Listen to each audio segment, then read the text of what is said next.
Rise up. Yep. Alright, where do I start? I started drugs at a very young age. I started smoking pot at 10, drinking at 11.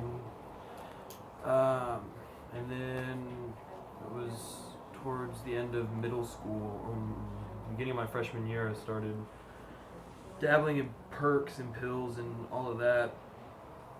And then the end of my freshman year, I tore my rotator cuff playing baseball. And that's what got me into heroin. I mean, it was cheaper, it was easier to get. I didn't have to go to the doctor and try to get a prescription because I was in pain. Like, it was just the easier method for me. And shortly after that, I got really bad into it. About the summer after my freshman year is when I really got bad. I mean, I started shooting up at 16. I started selling drugs to support my habit. I barely graduated high school. I mean, I went from having a full ride scholarship to go play baseball for the UW to selling drugs and almost dropping out of high school within 2 years. Like Jordan said, I've overdosed 9 times. I've had to be brought back 6 times for Narcan. 3 times I actually died and came back. I don't know how, but I came back. And I mean, it's not fun out there. I mean, I've been through it all. I've sold drugs, I got shot at, I got stabbed, missing part of my ear here from getting shot and almost dying. I mean, it's a lot of pain comes with being out in active addiction, especially, I mean, my parents. I mean, I put them through a lot of shit.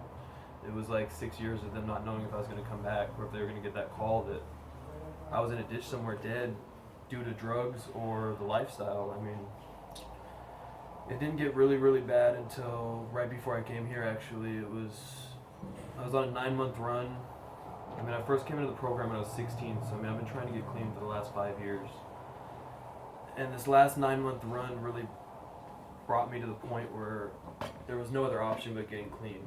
I mean, I went from having nothing on my record to getting picked up on suspicion of 3 felonies that can turn into 82 because I was stealing people's identities, opening credit cards in their name, writing bad checks under their accounts. I mean, you can just name it. I did all of it, and it was all in the name of drugs. I mean, it was a rough 9 months. I mean, I got to be there for my son being born, and then I got kicked out the day after he was born.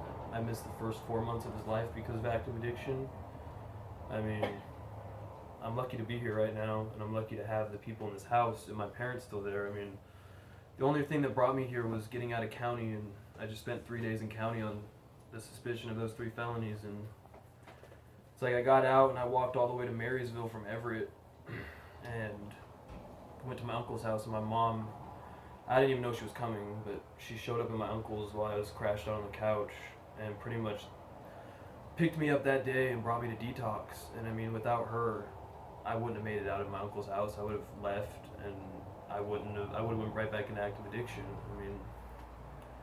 I mean, even after that, I wasn't done. I went and moved into a clean and sober house in Spanaway after I got out of treatment and met somebody from Marysville there. Left again.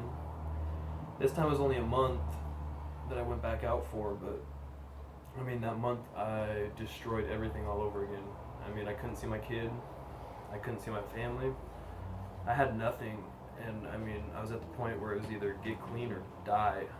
Like, it was one or the other, and I finally was done again, and I called my mom, and just like the first time, she picked me up, and once I was ready, took me to detox, took me here, and it was actually coming to this house that really changed all of it. Because I mean, I've done everything else. I've done the Suboxone, I've done the Vivitrol, I've done the fucking name it, and I've done it. Like, if there was any option but actually putting work into my recovery, I've tried it, and it didn't work. I mean, Vivitrol got me off from heroin, but I was shooting meth while I was not doing heroin. Like, nothing worked until I actually came here and decided to put work into myself. I mean, that's really what changed it all. And I mean, a lot of stuff's happened in my life, but none of it compares to the fact that I get to see my kid whenever I want.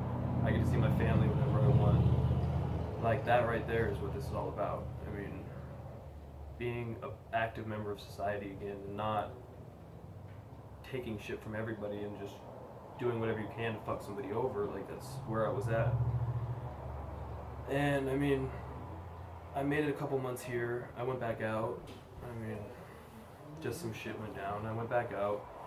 And I mean, the sum of it all is it took me 4 days to pretty much destroy my entire life again. And that 4 days, I mean, Angie, by the grace of God, picked me up in Enumclaw. And like at that point, I was ready to die. Like there was nothing left, and I was ready to die. Like I tried before she picked me up, and I don't know what brought me back here again, but I realized that I don't have that much longer out on the streets. Like I have a couple months left in me, and I'm gonna go to the point where I'm done for good. It's either gonna be prison or death. And like that right there is what's kept me here for 4 months this time, and has got me to work the steps and work with a sponsor and actually take part in my life again. So I mean, that's what brought me here. It's awesome. Oh, Cal.